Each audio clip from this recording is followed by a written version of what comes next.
Le 29 octobre 1965, à 12h30, près de la brasserie Lip à Paris, Mehdi Ben Barka, célèbre opposant marocain et figure du tiers-monde, est interpellé par 2 policiers français. Il sera conduit dans une villa de la banlieue parisienne. Son corps ne sera jamais retrouvé. Est-il vivant? Est-il mort? Où se trouve-t-il? Et je sais qui l'a enlevé. C'est Jojo. Jojo, c'était le surnom que nous donnions tous à Georges Figron. C'était des gangsters. Ça a l'air naturellement comme ça, quand on le raconte comme ça a l'air inouï, mais faut se replonger dans l'atmosphère de l'époque. Ces gangsters-là, qui avaient, je sais pas, dans les 50 ans, hein, bon, quand ils étaient jeunes, ils avaient participé à la Gestapo. Mêler des gens qui sont des anciens de la Gestapo française, 2 policiers en activité qui l'interpellent devant le LIP, c'est complètement effarant. C'est pour ça que quand on me dit que dans la police, personne n'était au courant, moi je vous dis que tout le monde était au courant. Tout le monde. Le père de Gaulle va prendre une colère absolument terrible. Mais rien, absolument rien, n'indique que le contre-espionnage et la police, en tant que telle, dans leur ensemble, ait connu l'opération et à plus forte raison qu'il l'ait couverte. Au contraire. Le général Charles de Gaulle a dit en substance que Hassan II est responsable de l'enlèvement de Nouarga. Il en est même l'instigateur. Le roi n'avait pas besoin de programmer l'assassinat de Ben Barka parce que ça va martyriser Ben Barka et c'est ce qui s'est passé. Et Ben Barka avait plus d'influence après parce qu'il était martyr qu'avant quand il était actif. C'était une affaire exceptionnelle. Hein. Une affaire exceptionnelle puisque c'est une affaire d'État dans 2 pays amis. C'est une affaire qui ne peut pas être close en justice, puisque il n'y a pas de cadavre. L'enlèvement de Mehdi Ben Barka reste, comme l'assassinat de Kennedy à Dallas, l'une des grandes énigmes du XXe siècle. Et à l'heure de Wikileaks, le dernier secret. Ce combat est également politique et citoyen, parce que son aboutissement démontrera qu'il est possible de dépasser la raison d'État et de faire cesser l'impunité qui protège les assassins. 50 ans, ça suffit. La vérité doit être connue. La raison d'État doit cesser.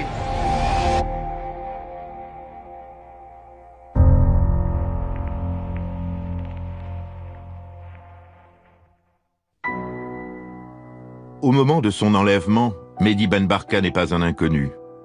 Il est le leader du tiers-monde le plus en vue cette année-là. Une sorte de Che Guevara arabe.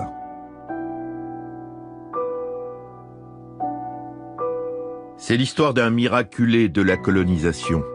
Un pauvre fils d'épicier de Rabat repéré par ses professeurs comme un surdoué.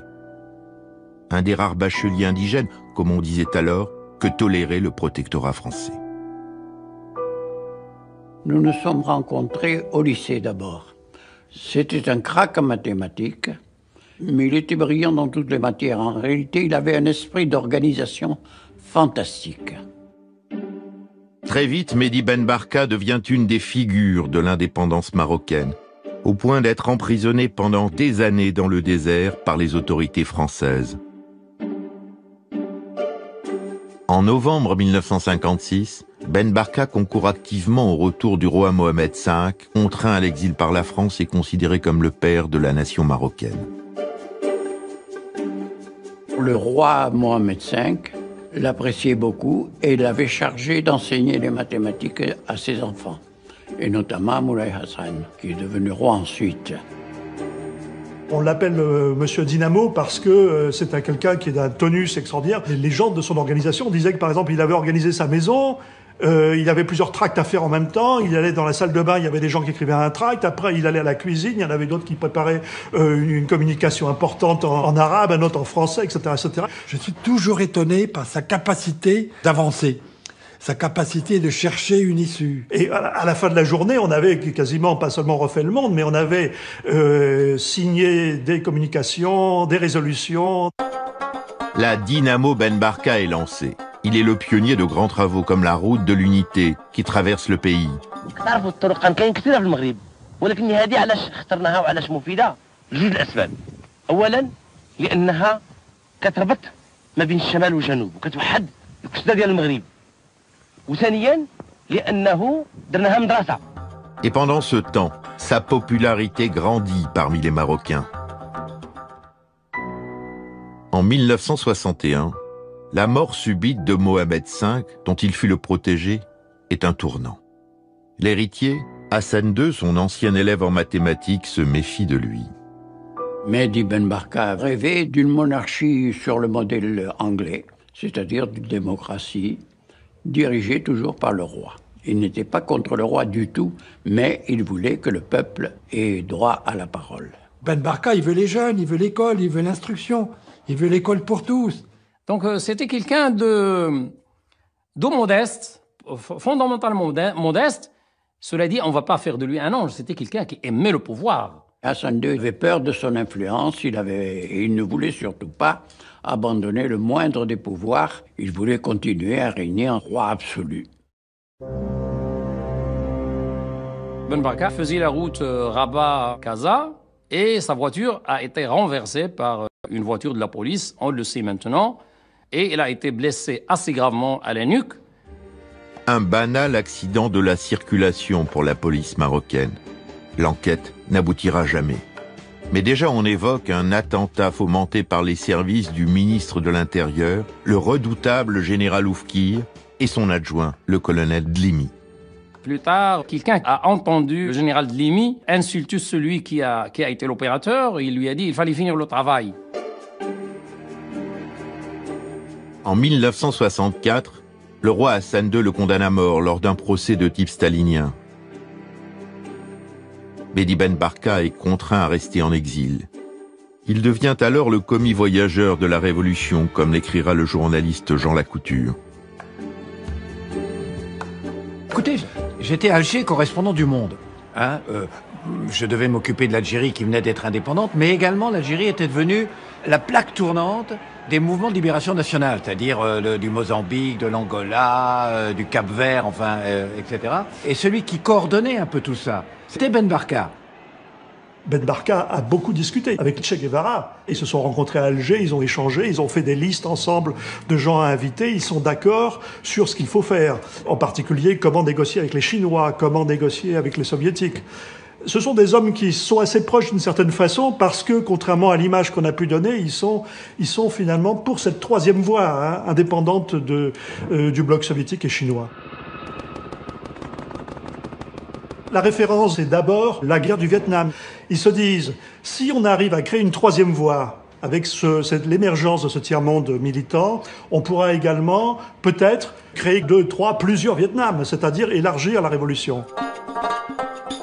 Avec Alger, la Havane est l'autre haut lieu de cette effervescence révolutionnaire des années 60.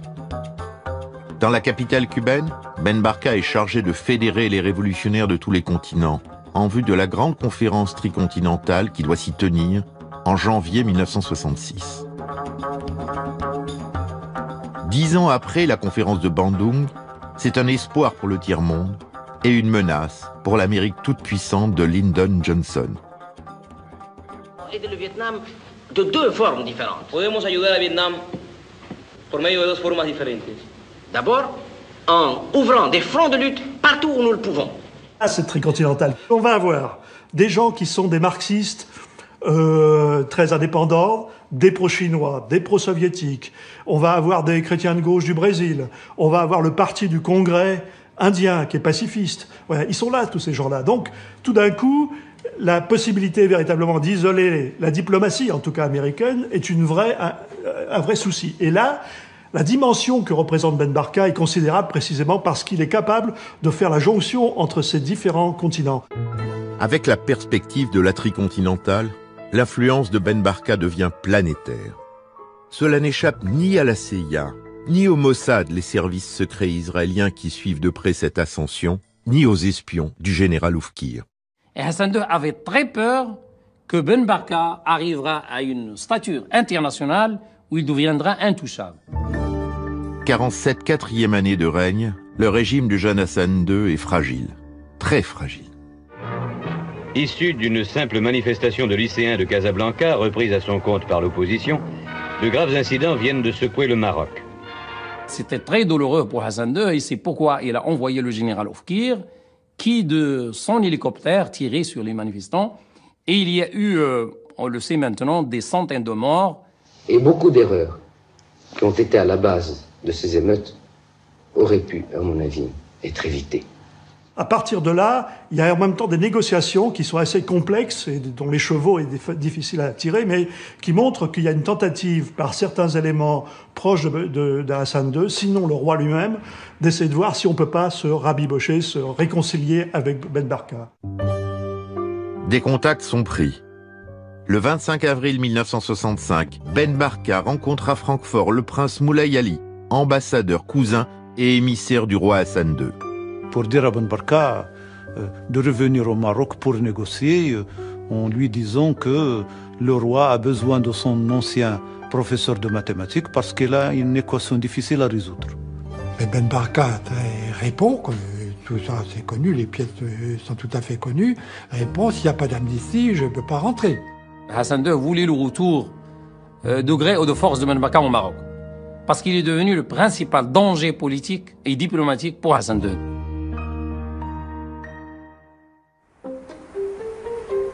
Selon cet historien, pour les Marocains, faire revenir Ben Barka semble être devenu une véritable obsession. Si on ne peut pas le faire revenir pacifiquement, on le fera par la force. Le général Oufkir est à la manœuvre, avec le colonel Dlimi et un commissaire de police, un dénommé Chtouki. Oufkir est un ancien de l'armée française. Il a ses entrées à Paris. Parmi ses interlocuteurs, le ministre de l'Intérieur, Roger Frey, son ami et un proche du ministre, Pierre Lemarchand, député gaulliste, coordinateur des basses œuvres du régime et à la tête des groupes de barbouzes qui ont combattu l'OS en Algérie. Il n'y a pas un comité central et un bureau politique des barbouzes. Il y a des gens qui recrutent. Le Marchand, c'était le recruteur des barbouzes truands. Le Marchand était protégé, on peut le dire, par Roger Frey, ministre de l'Intérieur à l'époque. Le député Lemarchand va jouer un rôle crucial dans le piège qui est tendu à Ben Barka. Et ces voyous, on leur demande de faire quoi? Ce que la police refuse de faire. Et donc, des cochonneries, quoi. Bon, des assassinats, des enlèvements... C'est ainsi que Lemarchand propose aux Marocains de faire appel à une équipe qu'il connaît bien, le célèbre gang des tractions avant. C'est une bande très célèbre de Pigalle qui est amenée par Joatia, célèbre gangster au demeurant sympathique, d'ailleurs. Mais enfin, chevronné. Bien habillé, costume, cravate et tout. Ils avaient tous la chevalière, là. Ils se grattaient toujours l'oreille pour savoir qu'ils avaient une chevalière. Joatia, le légendaire Joatia, ancien résistant, déporté et honorable correspondant de la police française, n'a-t-il pas fait des merveilles? En 1963, à la demande des gaullistes, il a fait kidnapper en Allemagne le colonel Argout, chef de l'OS, qui menaçait le régime du général de Gaulle. Il leur a livré ligoté dans le coffre d'une voiture. Mais cette fois, Joatia, prudent, décline l'opération Ben Barka. En revanche, son équipe, Bouche Sèche, Leni, Palis et Dubaï, acceptent l'offre de Lemarchand et des Marocains. Bouche Sèche avait un passé judiciaire important. Il avait fricoté avec les services de la rue Lauriston. À l'époque, c'était les Français qui travaillaient pour la Gestapo, les voyous. C'était des gens qui travaillaient pour de l'argent. Ils ne travaillaient pas comme ça. Hein. Le drapeau, ils n'en avaient rien à foutre. Ils travaillaient pour de l'argent et ils ont fait ça pour de l'argent. Paraît-il qu'il y aurait eu, à l'époque, 100 millions anciens à distribuer. C'est ce que Oufkir aurait promis. Mais comment approcher Ben Barka sans éveiller ses soupçons? Il est menacé, il le sait, et se protège. Très vite entre alors en scène un autre personnage. Il s'appelle Georges Figon. C'est un fils de famille dévoyé. Figon, c'était un garçon qui était un intellectuel, fréquentait Saint-Germain, était copain avec Marguerite Duras. Et Figon était également... il avait un passé de criminel, je crois qu'il avait tiré sur un quart de flic, enfin il était connu. Pas vraiment gangster, mais dans la zone intermédiaire, trouble, mais en même temps donnant dans le journalisme, espèce d'aventurier. Pour approcher Ben Barka, Figon a un plan. Durant l'été, il fait la connaissance de Philippe Bernier, un journaliste tiers-mondiste qui traîne comme lui dans les bars de Saint-Germain-des-Prés. Celui-ci a un projet de film, avec Ben Barka justement, et même un titre, Basta. Georges Figon saute sur l'occasion. Il s'improvise producteur, il enjolive les choses. Il propose le nom de son amie Marguerite Duras pour le scénario et celui de Georges Franju, un très bon cinéaste de la Nouvelle Vague, pour la réalisation. Par ailleurs, un troisième personnage va se joindre à l'équipe montée par le député Le Marchand. Il s'agit d'Antoine Lopez, correspondant du SDEC, les services secrets français, à l'aéroport d'Orly où il est chef d'escale. Orly, la porte d'entrée obligée pour qui arrive à Paris par voie aérienne. Il est aussi en liaison permanente avec le général Oufkir. Lopez lui-même travaillait pour le SDEC, travaillait pour l'espionnage français et travaillait aussi pour l'espionnage marocain. C'est un agent des services secrets, lui, réellement, mais il est dévoyé. Et il y a beaucoup d'agents, à l'époque, des services secrets qui se sont laissés dévoyer. Emmené par le député Le Marchand, voilà les trois maillons de l'affaire. Le faux producteur Georges Figon, l'agent du SDEC Antoine Lopez et les barbouzes de Georges Bouche-Sèche.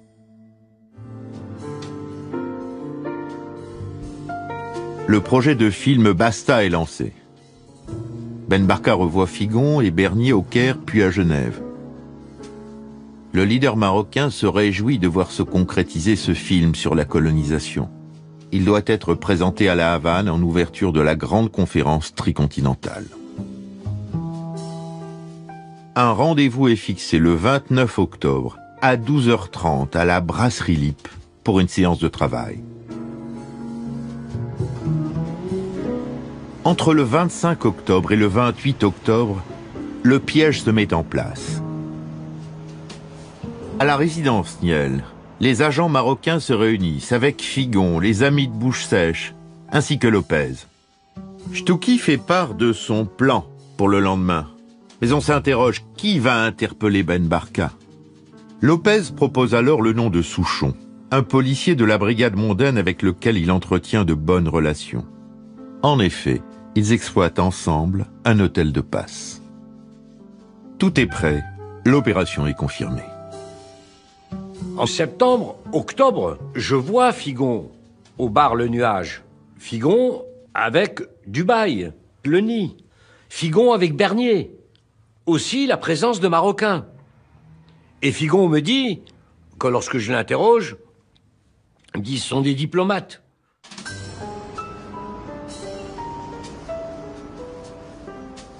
Le vendredi 29 octobre 1965 à 9h, Mehdi Ben Barka atterrit à Orly en provenance de Genève où il réside. Il est tout de suite repéré par Antoine Lopez, le correspondant du SDEC, qui prévient Souchon, son ami policier. À la préfecture de police de Paris, le commissaire adjoint de la brigade mondaine, Lucien Aimé Blanc, commence sa journée. Je suis dans mon bureau comme d'habitude, j'ai les télégrammes. Je suis chargé de gérer le parc automobile. Bon, c'est relativement facile. Il n'y a pas besoin d'informatique. 4 voitures de groupe et 2 breaks 403 noirs. Et Souchon rentre. Comment tu vas, Lucien? Bon, pas de problème. Bon. Il me dit, Lucien, j'ai besoin d'une voiture ce matin parce qu'à 11h, on doit interpeller au drugstore à Saint-Germain un bic. Excusez-moi l'expression, c'est comme ça qu'il me le dit. C'était l'expression très favorite des flics à l'époque. Donc je donne les clés de la voiture à Souchon qui me dit « je te la ramènerai dans l'après-midi ». Entre-temps, Souchon a reçu un mystérieux appel téléphonique d'un homme se présentant comme le directeur de cabinet du ministre de l'Intérieur. Il lui donne le feu vert pour l'opération. En compagnie de son collègue Voiteau, le commissaire Souchon se dirige à bord de la 403 vers la Brasserie Lippe, boulevard Saint-Germain. Sur place, Portant moustache, postiche et lunettes noires fournies par son ami de la mondaine, l'agent du SDEC Antoine Lopez attend. Une seconde voiture est en embuscade avec à bord les truands Dubaï et Palice. Selon l'avocate de la famille Ben Barka, un inspecteur des renseignements généraux assiste aussi à la scène. À l'intérieur du restaurant, Bernier, Franju et Figon attendent. Il est 12h15. Ben Barka est en avance. Il s'approche à pied en compagnie d'un jeune étudiant marocain, Tami Azemouri, qui doit travailler avec lui sur le film. Ils font le tour du pâté de maison. Le commissaire Souchon va à la rencontre de Mehdi Ben Barka. Il lui présente une carte tricolore et lui demande ses papiers. Il écarte Azemouri, prié de circuler. Ben Barka discute un instant. Ce qui est sûr, c'est qu'il avait rendez-vous à l'Élysée. D'ailleurs, c'est pourquoi il s'est laissé attirer vers la voiture de la police, parce que les policiers lui ont dit qu'il y a une personnalité politique française qui vous attend très urgemment, et il fallait monter dans la voiture, et il y montait alors qu'il était quand même méfiant. Donc Ben Barka ne s'est pas méfié parce qu'il avait ce rendez-vous à l'Élysée pour le 30 octobre 1965. La voiture démarre. Le commissaire Souchon est au volant. Lopez assis à sa droite, toujours grimé. Ben Barka est à l'arrière, entouré de Leni et de Voiteau. Dans l'autre voiture, Palice et Dubaï. Seul témoin de la scène, l'étudiant El Azemouri disparaît, effrayé.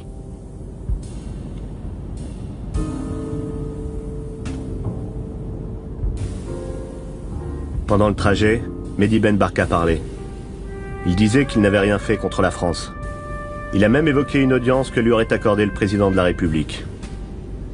Puis il a gardé le silence un moment, jusqu'à l'instant où la voiture s'est approchée d'Orly.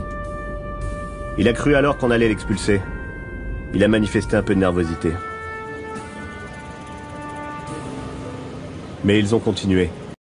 Et ils sont allés dans la villa de Georges Bouche-Sèche, où étaient déjà Dubaï et Palice. Il est 13h30 le 29 octobre 1965. Le piège s'est refermé sur le Che Guevara arabe. L'AFP à l'époque, Ben Barka a disparu. Ben Barka aurait été enlevé à la sortie de chez Lip. Et tout à coup, il faut que je sache. Il faut absolument que je sache. Et je sais qui l'a enlevé. C'est Jojo. Jojo, c'était le surnom que nous donnions tous à Georges Figon. Le dimanche 31 octobre, Abdelkader Ben Barka, frère de Mehdi, se présente à la préfecture de police pour porter plainte. Est-il vivant? Est-il mort? Où se trouve-t-il? Au 36 quai des Orfèvres, les policiers Voiteau et Souchon sentent que l'affaire est en train de sortir. Ils se font le plus discret possible. Souchon marchait de long en large dans mon bureau qui commençait à avoir l'angoisse. Il disait, mais enfin, j'ai pas fait disparaître Ben Barka, on va le retrouver. Il me disait, Lucien, je pouvais rien, hein, mais il me disait, Lucien, mais on va retrouver Ben Barka, j'ai pas fait disparaître, c'est pas possible. Donc Souchon s'est confié à son directeur Fernet, lequel Fernet n'a pas prévenu le chef de la brigade criminelle, qui est Bouvier, qui est chargé de l'enquête. Le mercredi 3 novembre, l'honorable correspondant du SDEC, Antoine Lopez, est interrogé lui aussi à la police judiciaire. Il raconte l'ensemble de l'opération, en prenant soin de préciser qu'il a agi en informant ses supérieurs. Pour le moment, aucun procès-verbal n'est dressé. Ça fait quand même un peu bizarre. Ça veut dire qu'au SDEC, il y avait des gens qui savaient que Ben Barka se trouvait peut-être à Fontenay-le-Vicomte. Quant à Tami El Azemouri, le jeune étudiant marocain, il a peur et il se terre. Je voudrais savoir simplement si vous avez reconnu monsieur Lopez. Écoutez, je ne peux absolument rien vous dire. Laissez-moi tranquille. Est-ce que vous avez reconnu monsieur Lopez, oui ou non? C'est la seule chose que je vous demande. Écoutez, attendez qu'on descende d'abord. Et c'est à partir de ce moment-là qu'on sait officiellement que Ben Barka a disparu. Une information contre X est ouverte le 3 novembre 1965. Le juge Louis Ollinger est chargé de mener l'instruction. Mais ni les patrons de la préfecture de police, ni la police judiciaire ne mettent le juge au courant de ce qu'ils savent. Pas plus qu'ils n'informent le commissaire Bouvier, chargé de l'enquête. Et les 3 jours qui ont suivi l'enlèvement ont permis, si je puis dire, au ministère français de l'Intérieur, avec la complicité des services, de couvrir la disparition. Alors que le 3 novembre au soir, toute la hiérarchie policière française sait que le général Oufkir a organisé l'enlèvement de Ben Barka, il est reçu par les amis de Roger Frey dans des réceptions Place Beauvau ou à l'ambassade du Maroc. Quand même, Roger Frey sait que Oufkir est dans le coup. Par le marchand, par Figon, par son... Il sait, et que Delimi est dans le coup. Il le sait. Or, Oufkir est sur le territoire français. Il est reçu dans des manifestations officielles en France. Et on fait rien. Et on le laisse rentrer comme si rien n'était au Maroc. Rien. Dans la soirée, Hassan II téléphone à Oufkir pour lui demander de rentrer au plus vite. Oufkir et Delimi repartiront le lendemain matin pour le Maroc, libres comme l'air, leur place ayant été réservée dans la nuit par un membre du Quai d'Orsay. Les policiers commencent à chercher, opèrent dans la région de Corbeil tout un certain nombre de perquisitions et de recherches. À Fontenay-le-Vicomte, ils perquisitionnent dans la maison d'un certain Bouche-Sèche, ancien lieutenant de Pierrot-le-Fou, résidant actuellement à Casablanca. Évidemment, les policiers trouvent une maison vide. Les truands se sont envolés. Lopez, le membre du SDEC et le policier Souchon sont sous les verrous. Mais il reste un homme dans la nature, un homme qui sait, un homme aux abois qui réclame argent et passeport.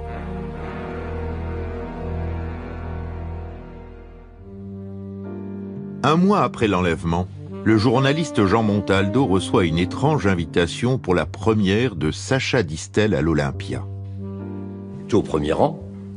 Une place était vide à mes côtés et alors que les lumières venaient de s'éteindre, un homme vient s'asseoir à côté de moi avec son galurin sur la tête. C'était Georges Figon. Je suis un peu interloqué, on se parle doucement, il me dit « Bon ben écoute, on se retrouve à la sortie au bar romain ». Et là, tout le monde rit. Figon faisait la une de tous les journaux, il était censé être recherché par toutes les polices, et là il était avec artistes, et donc avec son accord, je prends la décision de vivre avec lui. Sa cavale autorisée. Figon sur les Champs-Élysées, Figon à l'Opéra de Paris, poussant la dérision jusqu'au bout, j'ai l'idée d'amener Figon sous les fenêtres de la police quai des Orfèvres. Les photos font scandale dans l'opinion publique. Mais que fait la police? Mon intention, c'est de faire la démonstration que la police et la justice s'acharnent à ne pas vouloir l'arrêter. Figon, dans cette affaire, était l'indicateur de Jean Caille, du commissaire des renseignements généraux. Et que Figon les a un peu truandés ou n'a pas tout raconté, et qu'à un moment donné, ils sont piégés. Donc ils ne peuvent pas l'arrêter, c'est dangereux. De son côté, Jean-François Kahn, qui travaille en tandem avec son aîné Jacques de Rogy, le fameux investigateur, est contacté par un mystérieux informateur. Et là, j'ai quand même une grande surprise, c'est que je rentre dans cet appartement et qui me reçoit? L'actrice Marie Laforêt. Marie Laforêt, magnifique, des yeux splendides, que j'avais vu dans Plein Soleil. J'étais ébloui par Marie Laforêt. Et en fait, elle me raconte qu'elle a un ami. Ils savent qu'un monsieur a été témoin de tout ça, qu'il est prêt à parler, qu'il est prêt à monnayer ses révélations. Et c'est Figon. J'ai dit, oui, mais vous me dites qu'il était témoin, qu'il a vu. Mais qu'est-ce qu'il a vu? En gros, moi, je veux savoir quand même quelle est la tête. Et à ce moment-là, il me raconte absolument tout ce que Figon aura raconté.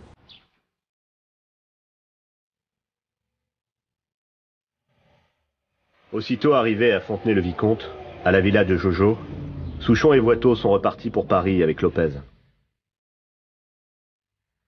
Ben Barka a été conduit dans une chambre au premier étage. Une chambre très confortable. Il était toujours très calme. Il a sorti un gros livre de sa serviette, et il s'est mis à lire.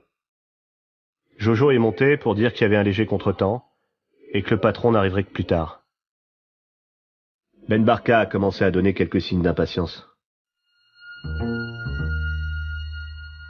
Le soir, il se couche, et on en profite pour téléphoner avec Georges au Maroc, à Oufkir, le ministre de l'Intérieur.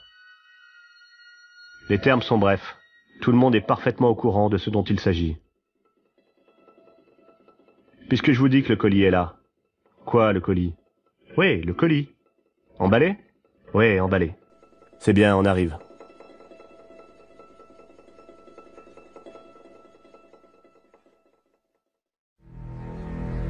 C'est le samedi après-midi que Dlimi arrive. C'est pas tout ça, demande Jojo, mais qu'est-ce qu'on va en faire? Dlimi hésite pas, il est catégorique. On va le liquider. C'est un peu l'affolement. Personne en fait n'a envie de liquider Ben Barka. À ce moment-là, Oufkir arrive. Il ouvre la porte, il s'arrête. Il a une incroyable tête d'assassin. Il se retourne vers moi. Il est là-haut? Oui. Ça marche? Je fais une moue significative. Oufkir ne répond rien. Il décroche un petit poignard marocain attaché à une panoplie en bas de l'escalier et il monte au premier. En le voyant, Ben Barka commence à se débattre à nouveau. Oufkir s'approche de lui et il dit « Je connais très bien le moyen de le calmer. » Et il commence à lui picoter la gorge et la poitrine avec la pointe du poignard. Il paraît y prendre un plaisir de chirurgien en train d'expliquer une opération à ses internes. Ça, je me souviens vraiment comme si ça se passait encore aujourd'hui du récit. Oufkir avait un grand chapeau, les lunettes noires, des grands chapeaux, très impressionnant, qu'il avait l'air vraiment...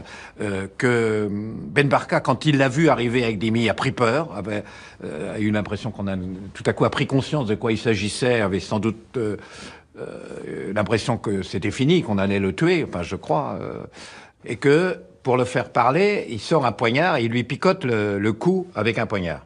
Très bien. En fait, le récit s'arrête là parce que Figon dit qu'à ce moment-là, il s'en va, qu'il ne veut pas être témoin de ce qui peut se passer ici.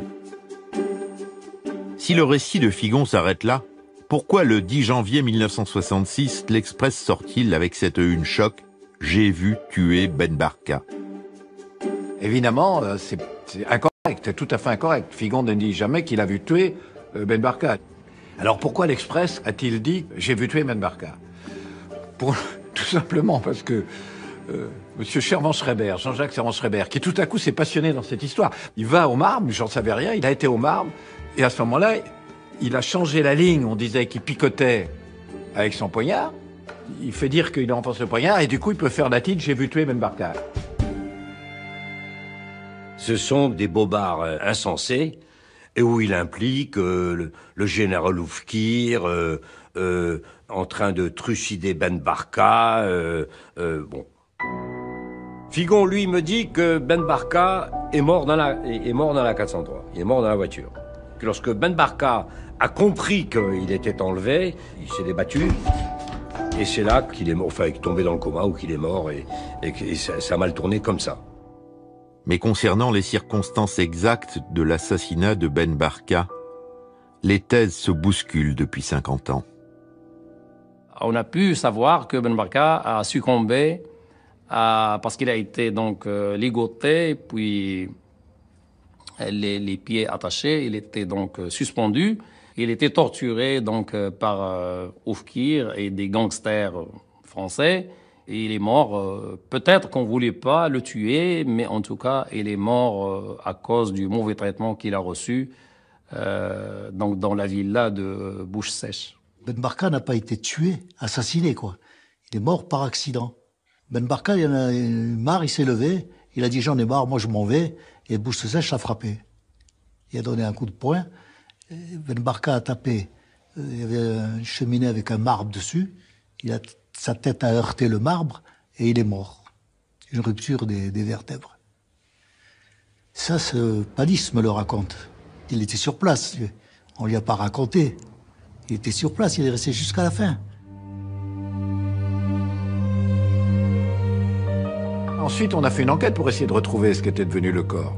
On a même eu une information comme quoi il était à Bruxelles, dans une espèce d'entrepôt, etc. J'ai été là-bas, mais non, naturellement, il n'y était pas. Ben Barka est mort. Il embarque dans la voiture plaque diplomatique, il embarque. Et la voiture diplomatique est passée par Villacoublay. Et de là, il est parti au Maroc. On l'a transporté au Maroc.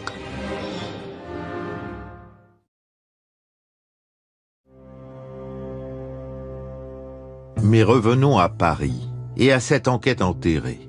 Lorsque l'Express sort ce lundi 10 janvier 1966, la réaction de Figon ne se fait pas attendre. Il est environ 8 heures du matin. Je rentre dans le bar, il est au bar. Il sort son pistolet, il le brandit, il a l'Express à la main, il est fou furieux. Il me dit tout ça et c'est faux, j'ai jamais dit ça. Je vais le flinguer. Je lui dis mais ça va pas, mais tu es fou. Mais il faut que tu t'expliques avec lui, etc. Bon. Effrayé, Figon dément. Mais il vit désormais traqué. C'est un homme aux abois. Il ne digère pas la une de l'Express. Il est recherché par tout le monde, la police, ses amis truands. Le marchand l'a planqué dans un appartement du 17e arrondissement. Mais peut-il se fier à le marchand, député gaulliste et homme de confiance du ministre de l'Intérieur? Le soir du lundi 17 janvier, la police cerne son studio près des Ternes. Quelques instants plus tard, un coup de feu, un corps qui tombe. Figon venait de se suicider. Place de se la mettre ici, là-bas, il se l'est mis là, donc à l'annonce, qu'il l'avait filé la tête pour ainsi dire la cervelle. Ils sont rentrés au moment où ils venaient se tirer une balle en tête. Bon. Alors c'est peut-être un suicide, ben je sais pas. Je sais que la balle était dans le haut de la nuque, un peu bizarre de ce tir-là. Oui, on m'a demandé de liquider Figon, mais j'ai dit non. C'est des marabouts qui m'ont demandé, mais moi j'ai dit je marche pas à cet article-là. Bah, Figon, quand ils l'ont arrêté, ils ont dit qu'il s'était suicidé, mais ils ont dû le suicider certainement. Hein. Moi, je crois qu'on a tout fait pour qu'il se suicide. C'est-à-dire la façon dont ils ont entouré la maison, l'espèce de pression psychologique et tout. Je crois qu'ils ont tout fait pour qu'il se suicide. Il m'avait dit qu'il ne retournerait pas en prison. Alors, s'est-il ou non suicidé? Figon mort, personne ne confirmera ces accusations. Mais la participation en l'enlèvement de Ben Barka des deux policiers, de l'espion Lopez et des barbouzes fait réagir au plus haut sommet de l'État. De Gaulle a découvert, effaré, quand on voit la façon, le sens de l'État de Gaulle, qu'il avait une partie de sa police qui faisait des extras pour une autre police, pour un autre pays. Il s'agissait des barbouzes, les barbouzes qui étaient directement reliés au plus haut sommet de l'État. Il y avait le ministre de l'Intérieur qui était Roger Frey. Car on sait que Roger Frey passe ses vacances au Maroc avec son ami Oufkir, dans une villa où il succède souvent à Antoine Lopez. Que Roger Frey fréquente le club des vieux de la vieille, au Don Camilo. On y croise des policiers, des truands et les chefs du service d'action civique. Que Roger Frey, le puissant ministre de Gaulle, est au centre de l'affaire. Roger Frey va faire en sorte qu'on ne dise rien, les services secrets vont faire la sourde oreille, la police, rien. Non, c'est réellement que avait été normalisé à l'époque le fait qu'on pouvait faire des extras, etc. Et en particulier pour nos amis marocains, compte tenu de la proximité entre les services secrets, entre les polices, etc. Ça se faisait tellement, c'était encore une fois, devenu tellement banalisé qu'ils ils y voyaient pas tellement un mal. Alors que c'est effarant aujourd'hui. Prenons par ordre d'entrée en scène, Pierre le Marchand, chef des barbouzes, recruteur, donneur d'ordre. Au-dessus de lui, le commissaire Caille. Ah, Caille, c'était un manipulateur, c'était un homme de confiance de Roger Frey. Et au-dessus du commissaire Caille, il y avait les autres policiers. On comprend mieux devant ce qu'il découvre la phrase du général de Gaulle. Ils me prennent pour une bille.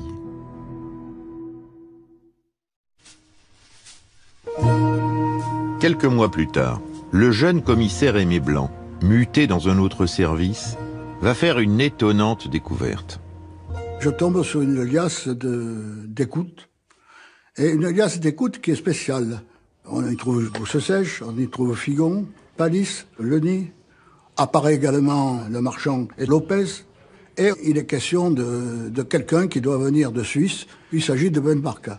Le 23 octobre, si vous voulez, il y a une écoute particulièrement intéressante où Lopez prévient ses complices que le colis, c'est-à-dire Ben Barka, va arriver à Orly et que lui ira le réceptionner. Donc manifestement, le service qui écoutait cette résidentielle était parfaitement au courant de l'enlèvement de Ben Barka. Alors ce que je comprends pas, c'est pourquoi ils ne sont pas intervenus. Et s'ils ne sont pas intervenus, ce que je comprends pas non plus, c'est pourquoi Ben Barka n'a pas été protégé dès qu'il a mis le pied en France. En 1966, c'est le grand nettoyage. De Gaulle l'a décidé. L'honneur du navire, c'est l'État qui en répond et qui le défend. Et il le fait. Et il le fait en apportant à ses propres services les modifications qui sont relatives à un meilleur fonctionnement. Cela, encore une fois, l'État le fait. Et il continuera de le faire. Que les bons citoyens se rassurent. La préfecture de police est réformée. Le SDEC est placé sous la tutelle du ministère des Armées. Maurice Papon sera démis de ses fonctions de préfet de police. Et Roger Frey, exfiltré du ministère de l'Intérieur. Quai des Orfèvres, où il est accueilli par le directeur de la police judiciaire. Comment vas-tu? Ils se sont embrassés. Ben évidemment, ils se connaissaient. Ce sont deux polices amies, hein. Alors il lui a expliqué, on fait notre boulot, on peut pas faire autrement, mais bon, est-ce que tu as besoin de quelque chose? En tout cas, on a préparé une bouteille de champagne, on a tous bu un verre de champagne. Le procès fut aussitôt ajourné. Edlimi sera relaxé 7 mois plus tard. J'avais demandé à être entendu comme témoin. On m'avait fait attendre pendant plusieurs heures. La réponse qui me fut faite, plusieurs heures après, par l'huissier de la cour d'assises, Monsieur Montaldo, la cour d'assises refuse de vous entendre. On ne voulait pas remonter à l'origine du crime. L'origine du crime, c'est le réseau de Barbouze. C'est le réseau criminel qui avait été constitué au sommet de l'État et qui touchait directement, non le général de Gaulle, parce qu'évidemment, le général de Gaulle se lavait les mains de tout ça, mais son entourage. Un grand procès, 37 audiences, 200 témoins. Lorsque le rideau tomba, lorsqu'on évacua le public, on ne savait toujours pas par qui M. Mehdi Ben Barka avait été enlevé, ni pourquoi. L'affaire Ben Barka provoque la rupture des relations diplomatiques avec la France.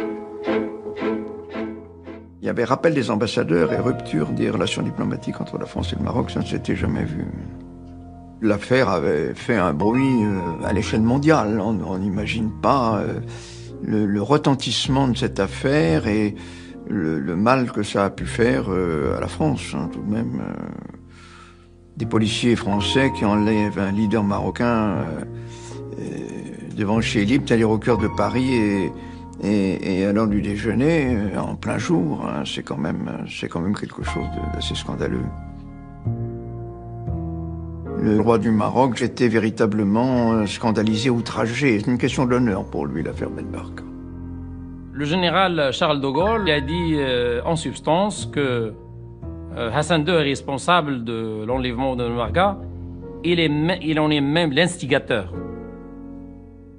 Le roi du Maroc m'a parlé de l'affaire, combien c'était outrageant pour le Maroc. C'était un homme qui m'a paru d'abord très fin politique, très habile. Je ne vois pas vraiment l'intérêt qu'avait le Maroc, soit éliminer, soit enlever Ben Barka. D'ailleurs, à quelle fin? C'est toujours ça le problème. À quelle fin? Après mars 64, la répression dans les rues de Casablanca, c'est la liquidation de Ben Barka qui est mise en train. Ben Barka était sur une ligne de remettre en cause la légitimité de la monarchie telle qu'elle était. Donc évidemment, c'était un danger considérable. C'était une lutte pour le pouvoir. Quelqu'un très fier d'être d'origine populaire, qui est Ben Barka, et l'autre en face de lui très fier de son origine princière. Donc pour Hassan II, c'était soit moi, soit lui. Le roi n'avait pas besoin de programmer l'assassinat de Ben Barka, parce que ça va martyriser Ben Barka, et c'est ce qui s'est passé. Et Ben Barka avait plus d'influence après, parce qu'il était martyr, qu'avant, quand il était actif. L'hypothèse la plus crédible, c'est que si on a voulu à Ben Barka, c'est au niveau de son rôle international. Il était en train de fonder la tricontinentale. Il avait une influence sur les révolutionnaires de l'époque d'Afrique, d'Asie et d'Amérique latine. Ses positions étaient claires contre les États-Unis, contre l'impérialisme en général. On lui avait dit, attention, les services américains te suivent à la trace. Alors on voit arriver les dépêches, par exemple, des stations de la CIA un peu partout qui disent, attention, il est parti là, il a pris un avion à telle heure, il est allé, par exemple, il a voulu aller en Indonésie, mais comme il y a eu le coup d'État, il a dû faire demi-tour et se retrouver en Afrique. C'est cette posture internationale qui dérangeait plus que l'opposant marocain. Que les services secrets marocains, à travers Oufkir, ont été mis à contribution avec d'autres services, ça reste plausible. On a pu imaginer que le général Oufkir, que le colonel Limi, que ces gens-là aient directement rendu un service aux Américains, mais c'était aussi leur service à eux. Señor Madi Ben Barka, presidente del comité preparatorio de la primera conferencia tricontinental.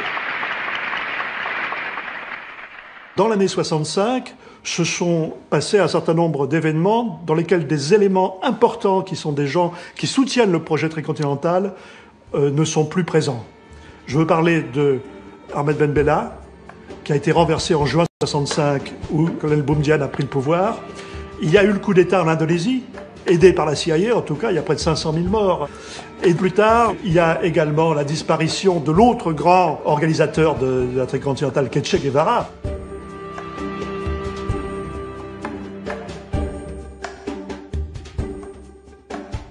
Ce qui est symptomatique, c'est que tous ces braves gens de la Carlingue, de la Gestapo française, qui avaient participé à l'enlèvement d'Argou et qui avaient participé à l'enlèvement de Ben Barka, où vont-ils se réfugier? Ils vont se réfugier au Maroc. Et où vont-ils mourir? Ils vont mourir au Maroc. Et comment vont-ils mourir? Assassinés.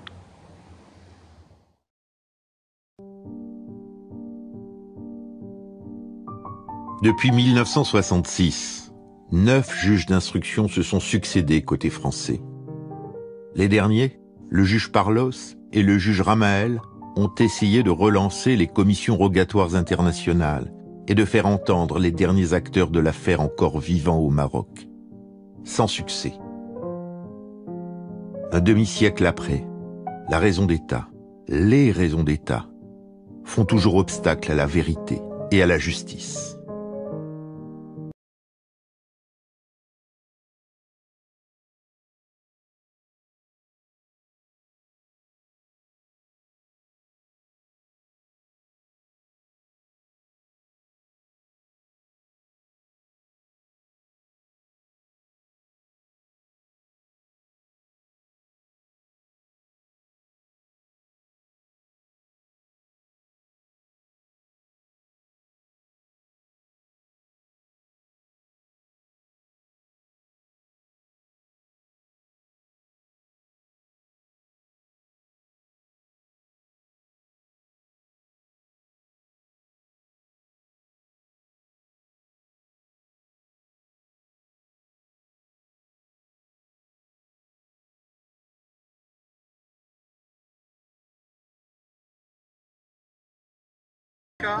A apporté au combat des peuples et à la pensée progressiste et révolutionnaire.